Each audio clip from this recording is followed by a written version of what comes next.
नमस्कार, मी लतिका। आज आपण कच्च्या केळाची सुक्की भाजी बनवणार आहोत। त्यासाठी बघा ही 250 ग्रॅमपेक्षा थोडीशी जास्त अशी केळ आहे, ती कच्ची केळ आहेत बघा। तर आपण आता हे जे काही ह्याला स्वच्छ धुवून पुसून घेतलेली आहे ती आता हे जे काय करायचं आपण साल काढून घेऊया। हा साल कशी बघा आता हे अशा पद्धतीत काढायची। जरा हे काढायला थोडंसं अवघड होतं आणि हे एक लक्षात ठेवायचं, पूर्ण साहित्य रेसिपीचं काढायचं आणि नंतर हे जे साल काढून हे जे तुकडे करायचे। कारण काय होतं माहिती आहे का, जर हे तुम्ही पहिलेच तुकडे करून ठेवले ना तर एकदम काळे मीठ पडते ती। तर अशा पद्धतीने बघा साल काढून मी छोटे छोटे तुकडे करून घेते। बघा अशा पद्धतीने मी कापून घेतलेले, जास्त असे बारीक तुकडे करायचे नाही, तसे मोठे मोठे करायचे। आणि बघा हे जास्त वेळ ठेवायचं नाही, नाहीतर एकदम काळे मीठ होतील। कढई मी गरम करत ठेवलेली आहे, त्यामध्ये आपण थोडंसं तेल टाकून घेऊया। अर्ध्या पळीला कमी टाकलेलं आहे आणि तेल चांगलं कडक गरम होऊन देऊया। तेल बघा गरम झालेलं आहे, त्याच्यामध्ये आता हे केळाचे जे आपण छोटे छोटे तुकडे करून घेतले होते ना, काप करून घेतले होते ते टाकायचे। आणि एक गोल्डन कलर येस्तोवर आपल्याला ह्याला मीडियम गॅसवर आपल्याला ह्याला फ्राय करून काढायचे। बघा असे त्याला फ्राय करून घ्यायचे, जास्त तेल वतायची गरज नाही। थोड्या तेलात जरी केलं की नाही तर असं गोल्डन कलरवर करायचं, एकदम जास्त असं लाल भडक असं करायचं नाहीये, कारण की आपण ह्याची भाजी बनवणार आहोत आणि मीडियम गॅसवर केलेलं आहे। आता हे आपण काढून घेऊया। काढून घेतलेत बघा, मस्त असे झालेले, जास्त आपल्याला लाल वगैरे करायचे नाहीयेत। त्याच तेलामध्ये बघा आपल्याला अर्धा चमचा मोहरी टाकायचे।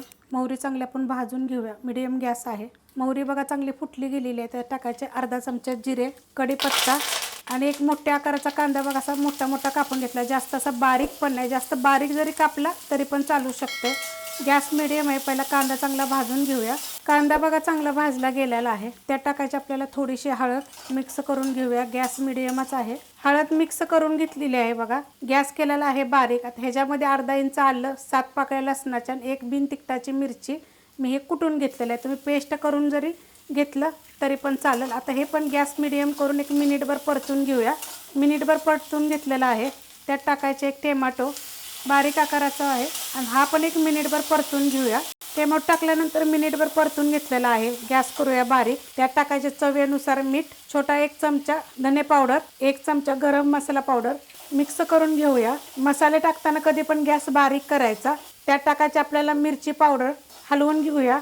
मिक्स करून घेतलेलं आहे। छोटा 1 चमचा मिरची पावडर टाकलेली आहे, तुमच्या तिखटाप्रमाणे टाकली तरी चालेल। आणि कांदा लसूण मसाला, काळा मसाला असा जरी टाकला तरी चालू शकतं। त्यात टाकायचं आपल्याला थोडंसं पाणी आणि हा मसाला 1-2 मिनिटं आपण शिजून देऊया। बारीक गॅसवर बघा मी 2 मिनिटं झाकण ठेवलं होतं मसाला शिजायसाठी। त्यात टाकायचे आपल्याला हे केळं जे आपण फ्राय करून घेतले होते, मिक्स करायचे। गॅस केलेला आहे मीडियम। त्यात टाकायचं आपल्याला थोडीशी कोथिंबीर, हलवून घेऊया। एक जागी करून घ्यायचं असं आणि त्याच्यावर ठेवूया 2 ते 3 मिनिटासाठी झाकण।